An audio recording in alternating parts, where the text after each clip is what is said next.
Cherché à cet instant à se battre avec Lara Dugoutier. Elle a préféré rester à hauteur de sa rivale. London s'était bien rapprochée, elle a fait un bout de classe dans le haut de la montée. Elle s'est perdue dans ses allures ensuite. Ça a été une course tactique. Et d'ailleurs, le chrono à une 16-4, on a eu deux moments assez intenses avec des accélérations à l'extérieur et plutôt une course où les drivers de tête se sont vraiment bien entendus.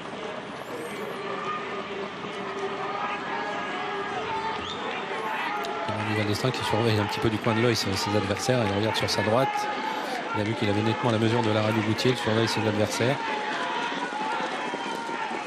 Elle repousse jusqu'au bout l'attaque de Luminosity qui confirme son joli début de carrière, sa victoire de l'autre jour sur l'hippodrome de Vincennes. Mais c'est Lady qui s'impose.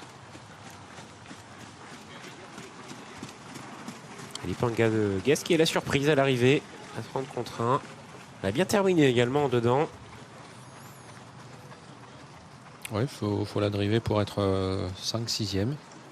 C'est ce qu'a parfaitement su faire Tristan Ouvry. Ça a permis à la jument de bien finir pour obtenir donc cette 3e place. 16-4, vous l'avez rappelé. Bon, il y a des pouliches qui ont déjà été plus vite, notamment Lara Dugoutier. Lara Dugoutier qui a plié assez vite, j'ai trouvé, à la sortie du tournant. Pourtant, Damien Bonne n'a pas eu à contrer beaucoup d'attaques incisives. On voit la différence de modèle entre Lady et Lipanka de Guez. Lady qui a l'air d'être une pouliche assez imposante. Elle réalise un très joli début de carrière. 4e victoire pour seulement sa 6e tentative, auquel on ajoute une 3e place qu'elle avait obtenue en dernier lieu. Elle fait un joli bout là. Bon, Clément a dû sentir que c'était un petit peu tactique, donc il s'est dit il ne faut pas que j'attende trop, il faut que je tente quelque chose. Oui, mais il voulait juste se poser à l'extérieur. Il a bien vu que Damien Bonne l'aurait sans doute contré, donc inutile de faire un effort trop violent. Il n'a même pas cherché. Non, il fait juste en sorte de bien décontracter sa pouliche. Regardez, là c'est Junon qui va faire un très bel effort au moment où il est vrai la course était complètement cadenassée. London, pardon. Il a montré de la qualité également London, malgré sa faute. C'est vrai que vous avez parlé de son très joli passage. Et Luminosity n'a finalement pas d'excuses. Elle a eu le parcours. Non, elle a eu le parcours qu'il fallait, même si un temps au début de la montée, je crois qu'elle s'est retrouvée nez au vent, mais elle a été ensuite assez vite couverte.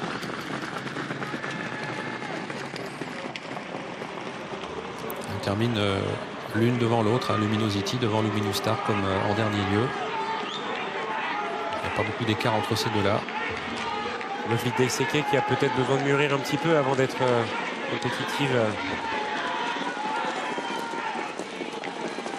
Ce genre de lot. Les réactions d'Étienne Dubois, l'entraîneur de Luminosity. Effectivement, Étienne, est-ce que vous êtes satisfait de cette 2e place de votre pouliche ce soir? Bah oui, il faut revoir après avec Mathieu ce qu'il dit, mais l'impression n'est pas mauvaise. Ça a l'air d'être une course qui a été assez tactique, ça s'est joué sur une pointe. Il n'y en a pas fallu beaucoup quand même pour venir rechercher Lady. Bah oui, il a été peut-être un peu resté enfermé avec la jument William qui avait ses jambes, donc il a mis un peu de temps peut-être à la sortir. On va voir ce qu'il va me dire. Mais après, elle a prolongé son effort jusqu'au poteau, même un peu après, donc non, c'est bien. C'est une bonne pouliche, est-ce qu'on va aller voir justement les bonnes prochainement? On va voir ce que Mathieu dit, comment on récupère et comment les courses viennent. Que avez-vous pensé de votre poulain tout à l'heure qui se crée une belle 2e place? Il a dû vous rassurer? Bah, la course de l'autre jour, ça lui a fait un travail public. Là, on a refait 700-800, quand même 700, donc les 100 derniers mètres, ça en avait un peu marre. Mais non, il court beaucoup mieux que l'autre jour, oui. Est-ce qu'on peut dire de lui d'un prochain gagnant? Bon, ça va suivre en tout cas, oui. Merci Étienne.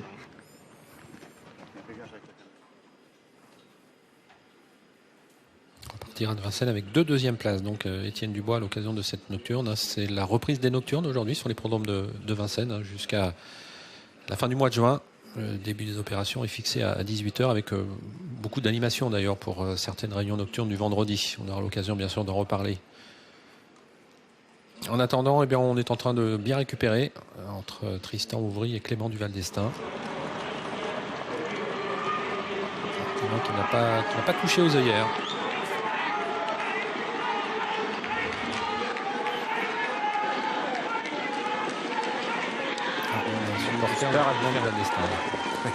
Ça criait dans les tribunes. Luminostar qui a bien maintenu son effort. Oh oui, elle c'est a bien, été c'est bien. courageuse parce qu'elle a dû faire un petit peu les extérieurs. On reprendra à London hein, parce qu'il n'était peut-être pas battu au moment de sa faute.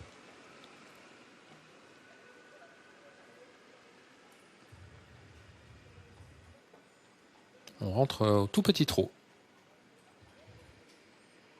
Ça permet de faire baisser le rythme cardiaque et de bien récupérer. C'est vrai, Olivier, que vous aviez parlé en avant-course des origines de cette Lady. Ça doit faire plaisir Cotel, hein. à Jacques Cotel. Ouais. Parce qu'il est le père Dragondera courait sous sa casaque et la mère également, Adélie, qui était une très bonne jument, placée au niveau groupe, qui avait remporté plus de 350 000 € de gains. On souhaite la même réussite à Lady. Le numéro 8, en tout cas, son début de carrière est très bon, hein, puisqu'elle approche maintenant elle doit même dépasser les 50 000 € de gains. Il n'y a qu'une fausse course hein, dans sa carrière, où elle était très attendue en début d'hiver pour ses débuts à Vincennes, où elle avait déçu ce jour-là, se montrant d'ailleurs fautive. On n'avait pas vu la bonne Lady ce jour-là. Elle était battue hein, lors de sa faute. Et... Ouais, elle devait pas être très bien, mais elle a su très vite réagir.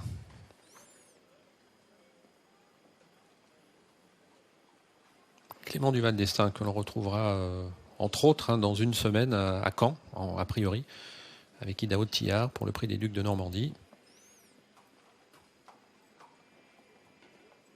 Lui qui a fait l'impasse sur le prix de l'Atlantique pour un tout petit pépin de santé, mais rien de bien méchant.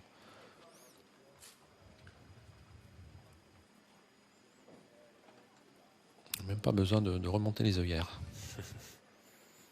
qui n'ont pas été utilisées.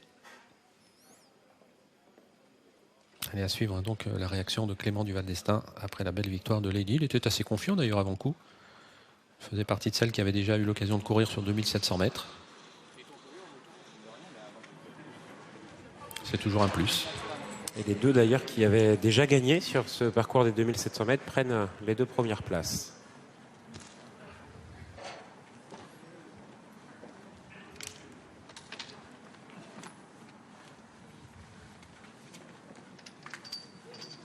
Le jument est très cool en tout cas. Cool et décontracté.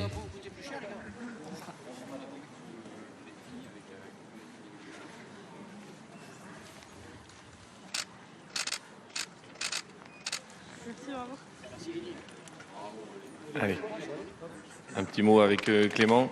Clément, félicitations. On a eu l'impression que c'était une course assez tactique aujourd'hui. Ouais, j'avais pas l'impression que ça roulait. La mienne a tiré un peu et bon, j'ai décidé de venir en face parce que la mienne elle a beaucoup de vitesse et je savais que ça allait jouer sur un bout. Maintenant, je suis peut-être parti un peu trop tôt dans le virage, j'avais le temps, mais bon, elle a été au bout donc c'est bien. En plus, vous n'avez pas baissé les œillères, ça laisse encore un petit peu de marge. Ouais, non, j'ai pas baissé les œillères, mais ça sera pour la prochaine fois. Justement, on a réussi à gagner. La prochaine fois, on risque d'aller voir les semi-classiques des femelles. Ouais, avec les gains qu'elle a maintenant, ça va. Le nombre de courses va être un peu plus limité, je pense. Donc, mais bon, elle progresse, donc pourquoi pas. Dans 8 jours, c'est le rendez-vous, c'est le retour du champion Idaho Tillard à Caen. Comment ça se présente pour lui? Et ça rentre dans l'ordre. Le cheval il retravaille plutôt bien. Voilà, la course de Caen, ça va être une vraie rentrée pour lui. Ça va en aucun cas être un objectif. Donc voilà, on va respecter notre cheval, on va y faire une course d'attente. Parce que notre objectif, c'est à la fin du mois. Donc voilà, ça va être une vraie course de préparation. Justement, on a vu vos adversaires d'Elite Club se préparer ces derniers temps. Est-ce que vous avez regardé un petit peu ces courses-là comme adversaires? Bien sûr, on a eu un très beau prix de l'Atlantique. Non, il y a des chevaux qui reviennent en super forme et je trouve que cette année, il y a quand même une très belle opposition. Donc c'est pas une course à prendre à la légère. Merci Clément, bravo. On a hâte d'y être, hein, cet Elite Club qui s'annonce explosif. Ce sera la fin du mois. On suivra tout cela bien sûr sur Equidia. On marque une petite pause. On se retrouve très très vite pour la dernière, une compétition au trot monté pour les pouliches de 3 ans.